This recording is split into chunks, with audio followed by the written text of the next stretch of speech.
नमस्कार, मैं मनोज कुमार जैन और पृथ्वी फिनमार्ट कमोडिटी रिसर्च अपडेट में आज 29 जुलाई की सुबह आप सभी का स्वागत है।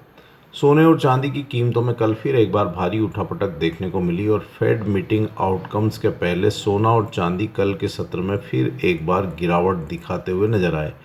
हालांकि सोना $4,000 प्रति ट्राई के स्तर को होल्ड करता हुआ नजर आया और चांदी की कीमतें भी $57 प्रति ट्राई के स्तर के ऊपर बनी रही। फेड मीटिंग आउटकम्स के पहले यहां ट्रेडर्स थोड़े कॉशियस होते हुए नजर आ रहे हैं क्योंकि यूएस डॉलर जैपनीज येन के सामने कल 40 वर्ष के उच्च स्तर पर पहुंचता हुआ नजर आया और इस सप्ताह यूएस फेड की मीटिंग के साथ साथ बैंक ऑफ इंग्लैंड और बैंक ऑफ जापान की पॉलिसी मीटिंग भी है। बैंक ऑफ जापान की ओर से मार्केट यहां थोड़ा ज़्यादा कॉशियस होता हुआ नजर आ रहा है क्योंकि अगर बैंक ऑफ जापान ब्याज दरों में बढ़ोतरी करता है तो फिर येन के कैरी ट्रेड की अनवाइंडिंग मार्केट को इम्पेक्ट कर सकती है। इसीलिए यहाँ पे मार्केट में एक सावधानी देखने को मिल रही है। कल के सत्र में सोना 0.94% की गिरावट के साथ $4,038.70 प्रति ट्राई के स्तर पर सेटल हुआ। वहीं चांदी 2.02% की गिरावट के साथ $57.529 प्रति ट्राई के स्तर पर सेटल हुई। भारतीय बाजारों में भी सोने और चांदी की कीमतों में नरमी देखने को मिली और रुपये में आई मजबूती का असर भारतीय बाजारों में सोने और चांदी की कीमतों पर बड़ी गिरावट के रूप में देखने को मिला। सोने का अगस्त वायदा 1.01% की गिरावट के साथ 1,41,623 प्रति 10 ग्राम के स्तर पर सेटल हुआ। वहीं चांदी का सितंबर वायदा 2.41% की गिरावट के साथ 2,15,840 प्रति 1 किलोग्राम के लेवल पर सेटल हुआ। सोने और चांदी की कीमतों में आज के सत्र में भी यहां वॉलेटिलिटी बनी रहेगी क्योंकि यूएस और ईरान के पीस डील को लेकर के अभी भी अनसर्टेनिटी बनी हुई है। साथ ही US Fed monetary policy meeting के आउटकम्स भी यहां मार्केट के लिए डायरेक्शन का काम करते हुए नजर आएंगे।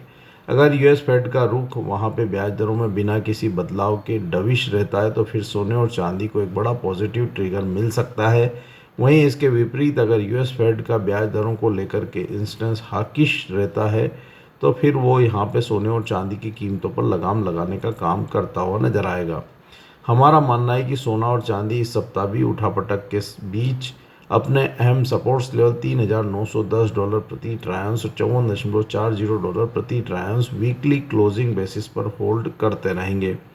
आज के सत्र में सोने में 4,010 और $3,974 प्रति ट्राई के स्तर पर सपोर्ट्स रहेंगे। वहीं ऊपरी लेवल्स पर 4,070 और $4,110 प्रति ट्राई के स्तर पर रेजिस्टेंस देखने को मिलेंगे, जबकि चांदी में 56.80 और $56 प्रति ट्राई के स्तर पर सपोर्ट्स रहेंगे। वहीं ऊपरी स्तरों पर 58.40 और $59.10 प्रति ट्राई के स्तर पर रेजिस्टेंस देखने को मिलेंगे। भारतीय बाजारों में सोने में 1,40,800 और 1,40,000 के स्तर पर सपोर्ट्स रहेंगे। वहीं ऊपरी लेवल्स पर 1,42,200 और 1,43,100 के स्तर पर रेजिस्टेंस देखने को मिलेंगे, जबकि चांदी में 2,14,000 और 2,12,200 के स्तर पर सपोर्ट्स रहेंगे। ऊपरी लेवल्स पर 2,17,700 और 2,20,000 के स्तर पर रेजिस्टेंस देखने को मिलेंगे। लंबी अवधि के निवेशक सोने और चांदी में इस गिरावट में एसआईपी के रूप में वहां पे निवेश अपना जारी रख सकते हैं। वहीं ट्रेडर्स आज यहां पे फेड मीटिंग आउटकम के पहले थोड़ा कॉशियस रहने की सलाह रहेगी। हालांकि आज के सत्र में निचले स्तरों से सोने और चांदी में कुछ रिकवरी जरूर बनती हुई नजर आएगी। कच्चे तेल की अगर बात करें तो कच्चे तेल में लगातार तीसरे दिन गिरावट रही और कीमतें 2 सप्ताह के निचले स्तरों पर पहुंचती हुई नजर आई। WTI की कीमतें अपने अहम सपोर्ट्स लेवल $78 को टेस्ट करने के बाद $79.26 प्रति बैरल के लेवल पर सेटल हुई। वहीं ब्रेंट की कीमतें भी $82 प्रति बैरल के नीचे सेटल होती हुई नजर आई। भारतीय बाजारों में कच्चा तेल लगभग 4.5% की गिरावट के साथ 7,603 प्रति बैरल के लेवल पर सेटल हुआ। कच्चे तेल की कीमतों में भारी उठापटक देखने को मिल रही है। कीमतें फिर एक बार 2 सप्ताह के निचले स्तरों पर है, लेकिन यहाँ पे ईरान के द्वारा यूएस के मध्य पूर्व में आर्मी बेसिस के ऊपर सरप्राइज अटैक किए जाने के चलते कच्चे तेल की कीमतों में निचले स्तरों से फिर एक बार रिकवरी देखने को मिल सकती है। और जैसा कि कल की रिपोर्ट में हमने साफ तौर पर लिखा था कि कच्चा तेल $78 के अपने महत्वपूर्ण सपोर्ट लेवल को क्लोजिंग बेसिस पर होल्ड करता हुआ नजर आएगा और कल के सत्र में वो लेवल्स होल्ड होते हुए नजर आए। कीमतें फिर एक बार यहाँ पे $84 प्रति बैरल तक रिट्रेसमेंट दिखा सकती है। भारतीय बाजारों में कच्चे तेल की कीमतों में 7,445 क्लोजिंग बेसिस पर महत्वपूर्ण सपोर्ट रहेंगे। यह सपोर्ट्स लेवल होल्ड होने पर कीमतें फिर एक बार 7,910 और 8,100 के स्तर को टेस्ट कर सकती है। नेचुरल गैस में गिरावट कल भी एक्सटेंड होती हुई नजर आई। कीमतें इंटरनेशनल मार्केट में $3 के नीचे बनी हुई है। वहीं भारतीय बाजारों में भी 288 के स्तर के नीचे कीमतें सस्टेन होती हुई दिख रही है। यूरोपियन नेचुरल गैस की कीमतों में आई गिरावट का असर भी नेचुरल गैस पर पड़ता हुआ नजर आ रहा है। हमारा मानना है कि यहाँ पे आज के सत्र में नेचुरल गैस का अगस्त वायदा 252 से 273 के दायरे में बना रह सकता है। बेस मेटल्स की अगर बात करें तो फेड मीटिंग आउटकम्स के पहले बेस मेटल्स में भी कल मुनाफा वसूली जोरों पर रही और ओवरऑल बेस मेटल पे गिरावट के साथ कारोबार करता हुआ नजर आया।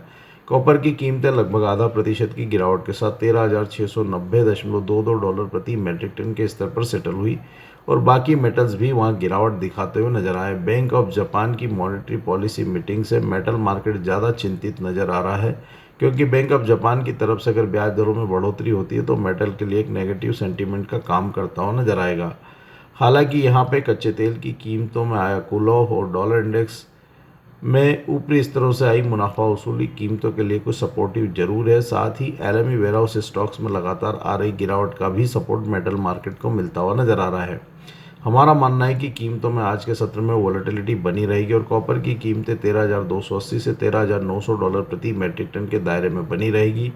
वहीं एल्यूमिनियम अपने सपोर्ट्स लेवल $3,110 प्रति मेट्रिक टन और निकल $16,740 प्रति मेट्रिक टन को LME पर होल्ड करता हुआ नजर आएगा। भारतीय बाजारों में भी मेटल मार्केट में यहाँ वोलेटिलिटी बनी रह सकती है।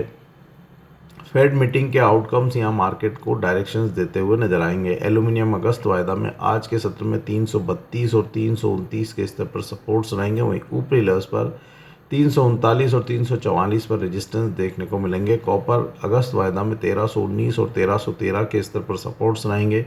वहीं ऊपरी लेवल्स पर 1332 और 1341 पर रेजिस्टेंस देखने को मिलेंगे। लेड का अगस्त वायदा 196 से 200 के दायरे में बना रह सकता है। वहीं निकल अगस्त वायदा में 1614 और 1596 के स्तर पर सपोर्ट्स रहेंगे। ऊपरी लेवल्स पर 1655 और 1678 पर रेजिस्टेंस देखने को मिलेंगे। जिंक अगस्त वायदा में 375 और 372 के स्तर पर सपोर्ट्स रहेंगे। वहीं ऊपरी लेवल्स पर 378 और 380 के स्तर पर रेजिस्टेंस देखने को मिलेंगे। एग्रो कमोडिटीज़ की अगर बात करें तो हलचल वहाँ भी बनी रही। FOMC मीटिंग आउटकम्स के पहले ओवरऑल एग्रो कमोडिटीज़ में वोलेटिलिटी बढ़ती हुई नजर आई और वहाँ मिला जुला कारोबार देखने को मिला। डॉलर इंडेक्स स्टडी मूव्स दिखाता हुआ नजर आ रहा है, लेकिन US के बॉन्ड की दरें ऊपरी स्तरों पर बनी हुई है, जिसके चलते वहाँ कीमतों में ऊपरी लेवल्स पर रेजिस्टेंस बनते हुए नजर आ रहे हैं। US और ईरान के बीच में पीस डील की अनसर्टेनिटी से सप्लाई के कंसर्न्स बने हुए हैं और उसके चलते कीमतों में निचले स्तरों पर सपोर्ट्स है। CBOT सोयाबीन वायदा कल निचले स्तरों से रिकवरी दिखाता हुआ नजर आया और हल्की बढ़त के साथ 1219.75 सेंट के स्तर पर सेटल हुआ। वहीं आइस कॉटन वायदा हल्की मुनाफा वसूली के चलते 80.62 सेंट के स्तर पर सेटल हुआ। भारतीय बाजार मिक्स्ड ग्लोबल क्यूज को फॉलो करते हुए नजर आए। रुपये की मजबूती और मानसून एक्टिविटी में रिवाइवल से ज़्यादातर एग्रो कमोडिटीज़ में ऊपरी लेवल्स पर रेजिस्टेंस बनते हुए नजर आ रहे हैं, लेकिन यहाँ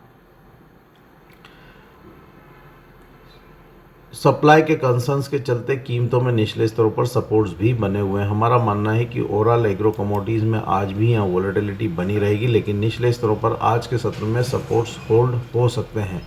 कैस्टर सीड अगस्त वायदा हल्की बढ़त के साथ 7023 के स्तर पर सेटल हुआ। आज के सत्र में कैस्टर सीड अगस्त वायदा में 6945 के स्तर पर सपोर्ट्स रहेंगे। वहीं ऊपरी लेवल्स पर 7110 पर रेजिस्टेंस देखने को मिलेंगे।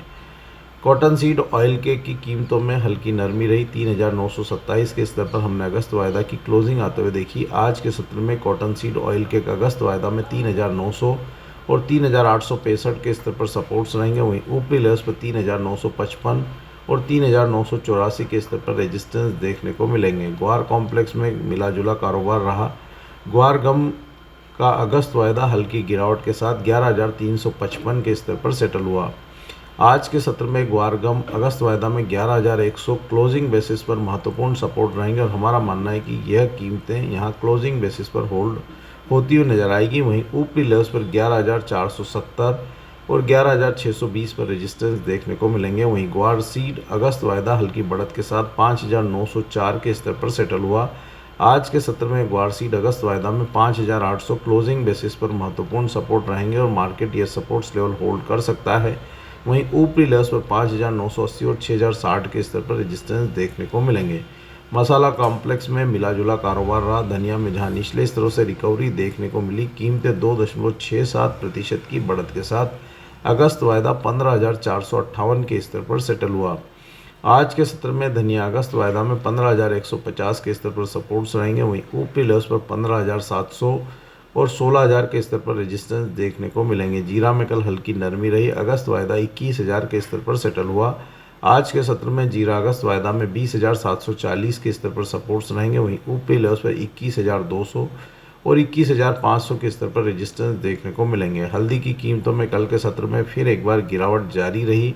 जैसा कि हमने कहा था कि 21,120 के स्तर के नीचे बनी रहने पर हल्दी 20,200 के स्तर को टेस्ट कर सकती है और कल के सत्र में वह लेवल वहाँ हल्दी हासिल करती हुई नजर आई। आज के सत्र में हल्दी अगस्त वायदा में 20,000 और 19,800 के स्तर पर सपोर्ट्स रहेंगे। वहीं ऊपरी लेवल्स पर 20,650 और 20,900 पर रेजिस्टेंस देखने को मिलेंगे। आज के पॉडकास्ट में दिए गए विचार हमारे व्यक्तिगत विचार हैं।